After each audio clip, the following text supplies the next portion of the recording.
کتنے آدمی، کتنی بندوقیں، کتنا اعتماد، کبیر کا اکیلے کھڑا ہونا ایک پیغام تھا، میں تم سے نہیں ڈرتا۔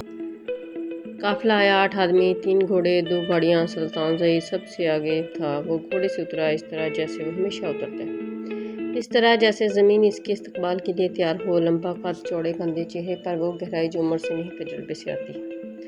آنکھیں گہری تھی، اس قسم کی آنکھیں جو دیکھتے وقت بہت کم جھپکتی ہیں۔ اس نے کبیر کو دیکھا، کبیر نے اسے دیکھا۔ 2 آدمی، 2 خاندان، 2 دنیا، ایک دوسرے کو پرکھتے ہوئے اس طرح جیسے پرانے دشمن ہر بار نئے سرے سے حساب کرتے ہیں۔ سلطان کے ہونٹوں پر آہستہ سے مسکراہٹ آئی، وہ مسکراہٹ جو دوستی سے نہیں اعتراف ہوتی ہے۔ تم وہی ہو جو میں نے سوچا تھا، کبیر پاشا۔ آواز میں وزن تھا، وہ وزن جو طاقتور آدمی ہر لفظ میں ڈالتا ہے، چاہے وہ لفظ نام ہی کیوں نہ ہو۔ کبیر کی آواز برابر تھی، نہ کم نہ زیادہ، نہ احترام میں جھکی نہ مقابلے میں اٹھی، بس برابر۔ دونوں نے ہاتھ ملایا، اس طرح جیسے دونوں سیاستدان ملاتے ہیں جب کیمرے ہوں مگر دل نہ ہو۔ میری بیٹی محفوظ ہے، خیریت سے ہے؟ سلطان نے کبیر کی آنکھوں میں کچھ پڑھنے کی کوشش کی۔ کبیر کی آنکھیں سیدھی، خالی، صاف، کچھ نہیں تھا لکھا وہاں، یا یوں کہیں کہ جو لکھا تھا وہ پڑھنا نہیں دیا تھا۔ اچھا، سلطان نے ایک لمحہ رکا، اندر چلتے ہیں، تشریف لائیں۔ کبیر مڑا اور پیچھے پیچھے سلطان زئی کا قافلہ حویلی میں داخل ہوا۔ آخر میں رحیم خان تھا، اپنے معمول کے چہرے کے ساتھ، اس طرح جیسے کچھ ہوا ہی نہیں۔ کبیر نے اسے دیکھا نہیں، یا دیکھا یا ظاہر نہیں کیا، دونوں ایک ہی تھے۔ 3 بڑا کمرہ، بڑے کمرے میں بیٹھے ہوئے سلطان زئی مرکزی جگہ پر بیٹھا، وہ جگہ جسے اس نے خود چنی تھی، کسی نے دی نہیں تھی مگر کسی نے روکا بھی نہیں تھا۔ کبیر سامنے تھا، درمیانی فاصلے پر، علی ایک طرف۔ وقت چائے آئی، میوے آئے، یہ وہ رسم ہے جو بلوچستان میں ہمیشہ ہوتی ہے۔ دشمن بھی پہلے چائے پیتے ہیں پھر بات کرتے ہیں، شاید اس لیے کہ گرم چیز پینے کے بعد کچھ سرد ہو جاتا ہے، غصہ، خوف یا وہ جو بھی ہو۔ سلطان نے پہلا گھونٹ لیا، اچھی چائے ہے، شکریہ پاشا، حویلی کے بارے میں بہت سنا، آج دیکھ لیا۔ دیکھتے رہیں۔ سلطان نے ہلکی سی ہنسی کی، اس قسم کی ہنسی جو بات کو آگے بڑھاتی ہے مگر جواب نہیں دیتی۔ آپ کے والد سے میری ملاقات ہوئی، ایک بار بہت مضبوط آدمی تھے۔ سلطان نے کبیر کو دیکھا، اس لفظ میں کچھ تھا، ایک دروازہ جو کھل سکتا تھا اور بند بھی رہ سکتا تھا۔ کبیر نے اسے بند رکھا، آپ کے ساتھ جو ہوا وہ ٹھیک نہیں تھا، گل کا اس طرح یہاں رہنا۔ سلطان نے ایک لمحہ رکا۔ میں ایک باپ ہوں، میری بیٹی کے بارے میں مجھے فکر ہوتی ہے، فکر ہونی چاہیے، وہ خیریت سے ہے؟ آپ نے کہا ہاں، میں اسے دیکھنا چاہتا ہوں، خود بلاتی۔ کبیر نے علی کو اشارہ کیا، علی اٹھا، باہر کیا۔ سلطان نے اس دوران کمرے کو دیواریں، چھت، وہ نقشے جو میز پر تھے اور جنہیں کبیر نے پلٹ رکھا تھا۔ آپ نے میرے آدمیوں کو روکا تھا جب گل پہلی بار آپ کے آدمی ہماری سرحد پر آئے تھے، وہ صرف ہماری سرحد پر۔ کبیر کی آواز نہیں بدلی مگر جملہ مکمل تھا۔ سلطان نے ایک لمحہ خاموشی اختیار کی، پھر مسکرایا، اس بار وہ مسکراہٹ جو اطراف میں احترام ہے۔ ٹھیک ہے۔ 4 باپ اور بیٹی۔ گل جب کمرے میں آئی تو اس نے دروازے پر ایک لمحہ رکا، اتنا باریک کہ شاید صرف کبیر نے دیکھا۔ پھر وہ اندر آئی، سیدھی، آہستہ، اس طرح جیسے ہر قدم ایک فاصلہ ہو۔ سلطان نے اسے دیکھا اور اس کے چہرے پر وہ حیا جو صرف اس وقت آتا ہے جب باپ اپنی بیٹی کو دیکھتا ہے، جیسے اس نے نہیں دیکھا، محبت، فکر، اور اس کے اندر وہ گناہ جو وہ خود نہیں مانتا مگر جانتا ہے۔ گل، ابو۔ گل نے قریب آ کر اپنے باپ کو سلام کیا، اس طرح جیسے بیٹیاں کرتی ہیں جب وہ محبت بھی کرتی ہوں اور ڈرتی بھی ہوں۔ سلطان نے اس کا چہرہ دیکھا، آنکھیں، رنگ، وہ لہجہ جو چہرے پر ہوتا ہے۔ ٹھیک ہوں جی، کوئی تکلیف نہیں ہوئی؟ نہیں۔ سلطان کی نگاہیں گل کے چہرے پر ٹھہری، اس نے اپنی بیٹی کو 12 سال دیکھا تھا اور وہ اسے پڑھنا جانتا تھا، اور آج وہ کچھ پڑھ رہا تھا جو اسے سمجھ نہیں آ رہا تھا، شاید سمجھ آ رہا تھا، وہ سمجھنا نہیں چاہتا تھا۔ واپس چلتے ہیں، کل صبح۔ گل نے جواب نہیں دیا، وہ ایک لمحہ، بس ایک لمحہ خاموش رہی، اس طرح جیسے کوئی فیصلہ کرنے سے پہلے سانس لیتا۔ پھر، جیسے آپ کہیں ابو۔ سلطان مطمئن ہوا، وہ اطمینان جو کمزور آدمی کا ہوتا ہے جب اسے لگتا ہے اس نے قابو پا لیا۔ کبیر نے یہ سب دیکھا، اس نے گل کی طرف نہیں دیکھا، سلطان کی طرف دیکھتا رہا۔ مگر جب گل جانے لگی، جب وہ کمرے سے باہر نکلی تو کبیر ایک لمحے کے لیے اس کی پیٹھ پر بک گئی، بس ایک لمحہ، کوئی نہیں جانتا تھا۔ 5 رحیم خان۔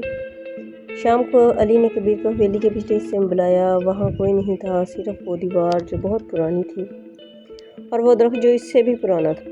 بھائی رحیم خان کا فون کارڈ مل گیا، رات والی کال سلطان کے آدمی عظیم کا نمبر ہے، کنفرم۔ کبیر نے کچھ نہیں کہا۔ وہ پیغام جو اس نے بھیجا، حویلی کا پچھلا دروازہ، کل رات میں نے بدل دیا۔ علی نے اسے دیکھا۔ جب رات کو رحیم خان گیا، اس سے پہلے میں نے عظیم کو ایک اور جگہ کا پتہ بھیجا، پاشا سرحد کا وہ راستہ جہاں ہمارے آدمی موجود ہیں۔ علی کی آنکھیں پھیلی تو سلطان کے آدمی وہاں گئے ہوں گے، خالی ہاتھ لوٹے ہوں گے۔ علی نے ایک لمحہ سوچا، پھر بھائی اگر سلطان کو پتہ چل گیا، اسے پتہ نہیں چلا ابھی تک، عظیم نے اسے بتانے کی ہمت نہیں کرے گا، ناکامی کا بتانا آسان نہیں ہوگا۔ اور رحیم خان؟ کبیر نے دیوار کی طرف دیکھا، پرانے پتھر، خاموش، مضبوط، ابھی کچھ نہیں۔ بھائی سلطان یہاں ہے، رحیم خان کو کچھ ہوا تو سلطان کو الرٹ ملے گا، اور سلطان کو ابھی کوئی وجہ نہیں دینی۔ علی نے سمجھا، یہ سمجھ تھی جو برسوں کی صحبت سے آتی ہے، جب الفاظ نہ بھی ہوں تو معنی پہنچ جاتے ہیں۔ ٹھیک ہے، رات کو رحیم خان کو نظر میں رکھو، کہیں نہ جائے۔ جی۔ کبیر مڑنے لگا، پھر رکا۔ اور علی کسی کو پتہ نہیں چلنا چاہیے کہ ہمیں پتہ ہے۔ علی نے سر ہلایا، کبیر اندر چلا گیا۔ رات کا کھانا بڑے دلان میں تھا۔ پاشا حویلی کی رسم تھی، مہمان آئے تو کھانا مل کر یہ رسم دشمن کے ساتھ بھی نبھائی جاتی تھی، کیونکہ مہمان نوازی وہ آخری چیز ہے جو بلوچستان میں نہیں توڑی جاتی۔ میز پر سلطان زئی تھا اپنے 2 قریبی آدمیوں کے ساتھ، کبیر تھا، علی تھا، رحیم خان کنارے پر تھا، اپنی معمول کی جگہ جیسے ہمیشہ۔ گل نہیں آئی تھی۔ سلطان نے پوچھا، گل کہاں ہے؟ کبیر نے کہا، طبیعت ٹھیک نہیں، اس نے معذرت کہی ہے۔ سلطان نے ایک لمحہ کبیر کو دیکھا، پھر مسکرایا۔ ٹھیک ہے۔ کھانا شروع ہوا۔ سلطان نے باتیں کی، سرحد کی، موسم کی، پرانی واقعات کی۔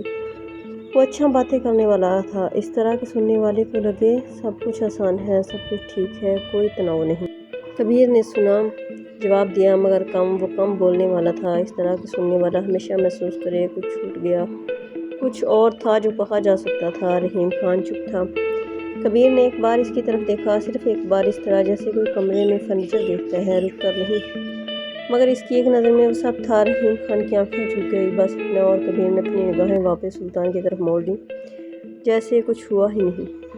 کھانے کے بعد سلطان نے کہا، کبیر پاشا آپ سے ایک بات کرنی تھی، پرائیویٹ۔ کبیر نے علی کو اشارہ کیا، علی اٹھا، باقی بھی اٹھے۔ کمرے میں صرف 2 تھے۔ سلطان نے چائے کا پیالہ اٹھایا، مگر پیا نہیں، بس ہاتھ میں رکھا۔ گل کے بارے میں جاننا چاہتا ہوں کہ یہاں کیا ہوا، صرف وہی جو آپ کہنا چاہیں۔ کبیر نے ایک لمحہ سوچا، پھر وہ یہاں آئی، سرحد پر مسئلہ تھا، ہم نے اسے محفوظ رکھا، کل وہ آپ کے ساتھ جائے گی، بس۔ سلطان نے کبیر کو دیکھا، اس طرح جیسے کوئی کتاب پڑھتا ہے جس کے چند صفحے غائب ہوں۔ آپ عجیب آدمی ہیں کبیر پاشا، لوگ کہتے ہیں، میرا مطلب برا نہیں۔ سلطان نے پیالہ رکھا، میں نے آپ کے بارے میں آج جو دیکھا، دونوں ایک ہیں، یہ کم لوگوں ساتھ ہوتا ہے۔ کبیر نے جواب نہیں دیا۔ سلطان اٹھا، جاتے جاتے رکا، میری بیٹی، وہ میرے لیے سب سے قیمتی چیز ہے۔ جانتا ہوں۔ تو آپ یہ بھی جانتے ہوں گے۔ سلطان نے ایک لمحہ رکا کہ جو چیز قیمتی ہو اس کی حفاظت ہر قیمت پر کی جاتی ہے۔ کبیر نے اسے دیکھا، سیدھا خاموش۔ ہاں۔ ایک لمحہ رکا، اور جو چیز قیمتی ہو اسے قید میں نہیں رکھتے۔ سلطان زئی کے چہرے پر وہ آیا جو بہت کم آتا تھا، ایک باریک سی لہر، پھر چلی گئی۔ اس نے کچھ نہیں کہا، باہر چلا گیا۔ رحیم خان گہری رات تھی جب رحیم خان نکلا، اسے لگا سب سو گئے ہیں، حویلی خاموش تھی، پہرے والے اپنی جگہوں پر تھے، کوئی حرکت نہیں تھی۔ وہ پچھلے برآمدے میں آیا، فون نکالا، نمبر ملانے لگا۔ رحیم خان، آواز پیچھے سے آئی، دھیمی، ٹھنڈی، اتنی قریب کہ اس کا دل ڈوبا۔ وہ مڑا، کبیر دروازے کے سائے میں کھڑا تھا، کرتا سفید، ہاتھ پیچھے، چہرے پر وہ خاموشی جو غصے سے زیادہ بھاری ہوتی ہے۔ رحیم خان کے ہاتھ سے فون گرتے گرتے بجا، بھائی میں یہ کہاں جا رہے تھے؟ میں صرف فون کیوں نکالا؟ رحیم خان کے منہ سے یہ لفظ نہیں نکلا۔ وہ آدمی جو 12 سال سے یہاں تھا، جو ہر موسم میں یہاں رہا، جو کبیر کے باپ کی لاش کے وقت بھی، آج اس کے منہ سے ایک لفظ نہیں نکلا۔ کبیر نے ایک قدم آگے بڑھایا، ایک قدم بس ایک۔ رحیم خان میں تمہیں جانتا ہوں 12 سال۔ تمہارے گھر گیا ہوں، تمہارے بچوں کو نام سے جانتا ہوں۔ رحیم خان کی آنکھیں بھر آئیں۔ تو مجھے یہ بھی معلوم ہے، کبیر کی آواز نہیں کانپی، کہ تم نے یہ خود سے نہیں کیا۔ رحیم خان نے آنکھیں نیچی کر لی۔ بھائی مجبوری تھی میرے بچے، سلطان کے آدمیوں نے، انہوں نے کہا اگر میں نے جانتا ہوں بھائی میں نے۔ رحیم خان ایک لفظ، بس ایک لفظ، اور رحیم خان خاموش ہو گیا۔ کبیر نے اسے دیکھا، اس طرح جیسے کوئی کسی پرانی تصویر کو دیکھتا ہے جو بدل گئی ہو، نہ غصہ نہ نفرت، بس وہ فاصلہ جو دھوکے کے بعد آتا ہے اور پھر کبھی نہیں جاتا۔ تم اندر جاؤ گے، ابھی علی تمہارے ساتھ ہوگا، کل صبح سلطان کے جانے تک وہیں رہو گے اور پھر بات ہوگی۔ رحیم خان نے اوپر دیکھا، کبیر کے چہرے میں کوئی جواب نہیں تھا، نہ معافی کا وعدہ نہ سزا کا اشارہ، صرف وہ فاصلہ جو ہو چکا تھا، جو ابھی بتایا نہیں جائے گا۔ علی سائے سے نکلا، پہلے سے وہاں تھا۔ رحیم خان چلنے لگا، دروازے پر رکا، بغیر مڑے، بھائی مجھے معاف کر دو۔ کبیر نے جواب نہیں دیا۔ یہ معاف کرنے کا وقت نہیں تھا، یہ سمجھنے کا وقت، یہ بس آگے بڑھنے کا وقت تھا۔ رحیم خان اندر چلا گیا۔ 8 رات کا آخری پہر، حویلی سو گئی، کبیر کمرے میں نہیں گیا، وہ صحن میں بیٹھا رہا۔ آگ ٹھنڈی ہو چکی تھی، بس ایک دھیمی چنگاری تھی جلنے اور بجھنے کے درمیان۔ اس نے سوچا کل گل جائے گی، یہ سوچ سیدھی تھی، نہ درد تھا اس میں، نہ وہ چیز جسے دل کہہ سکے، بس ایک خالی پن تھا اس جگہ جہاں پچھلے چند دن کچھ تھا۔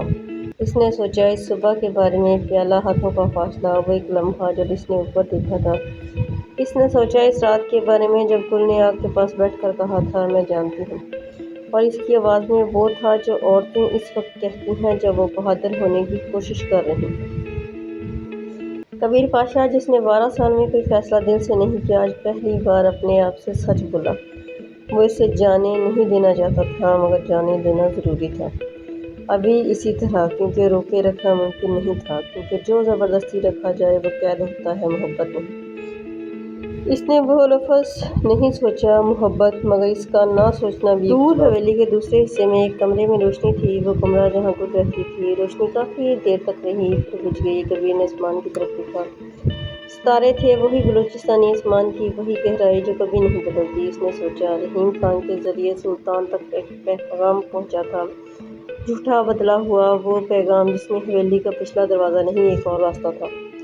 سلطان کے آدمی وہاں گئے ہوں گے، خالی ہاتھ لوٹے ہوں گے، اور اب بھی سلطان کو معلوم نہیں کہ اس کی چال چلی نہیں، مگر ایک دن معلوم ہوگا، اور اس دن کبیر کو تیار رہنا تھا۔ اس نے اٹھنے سے پہلے ایک آخری بار صحن کو دیکھا، وہ جگہ جہاں گل صبح بیٹھی تھی، وہ چولہا، وہ پیالے، کل سے یہ جگہ خالی ہوگی۔ اس نے آنکھیں بند کی، ایک سیکنڈ، بس ایک سیکنڈ، پھر اٹھا اور اندر چلا گیا۔ 9 صبح کی روانگی، فجر کی اذان اور قافلے کی تیاری ایک ساتھ ہوئی۔ سلطان زائی اپنے آدمی کے ساتھ باہر آیا، تیار سفر کے لیے، اس طرح جیسے رات کو کوئی خواب نہیں آیا۔ کبیر دروازے پر تھا، گل آخر میں نکلی، اس کے ہاتھ میں وہی چھوٹی گٹھڑی تھی جو اس نے یہاں آتے وقت اٹھائی تھی۔ کچھ نہیں بدلا تھا اور سب کچھ بدل گیا تھا۔ سلطان نے کبیر سے ہاتھ ملایا، اس بار مضبوط، طویل۔ کبیر پاشا، آپ نے جو کیا میں نہیں بھولوں گا۔ اس جملے میں 2 معنی تھے۔ کبیر نے دونوں سنے، جو کرنا تھا کیا۔ سلطان نے آخری بار اسے دیکھا، پھر گھوڑے کی طرف مڑ گیا۔ قافلہ چلنے لگا، گل آخر میں تھی، وہ چلی، کبیر کے قریب سے گزری، اس نے اوپر نہیں دیکھا، رکی نہیں، مگر وہ ٹھیک اس کے پاس سے گزری تو اس کی آواز آئی، اتنی دھیمی کہ ہوا بھی مشکل سے سنے، شکریہ۔ کبیر کے ہاتھ پیچھے تھے، انہوں نے حرکت نہیں کی، اس کا چہرہ سامنے تھا، نہیں بدلا، مگر اندر وہ جگہ جہاں 12 سال سے کچھ نہیں تھا، ایک باریک سی لہر آئی اور چلی گئی، گل آگے بڑھ گئی۔ قافلہ پہاڑی راستے پر چڑھنے لگا، آہستہ آہستہ، پھر تیز، پھر صرف دھول تھی۔ کبیر وہیں کھڑا رہا جب تک نظر آئے، اس کے بعد بھی۔ علی آیا، بھائی، ہاں۔ رحیم خان، ابھی نہیں، اور آگے کیا؟ ابھی نہیں۔ علی خاموش ہو گیا۔ کبیر نے صحن کی طرف دیکھا، وہ پیالہ ابھی تک وہاں تھا، گل نے رات دھویا نہیں تھا، یا بھول گئی تھی، یا جان بوجھ کر چھوڑ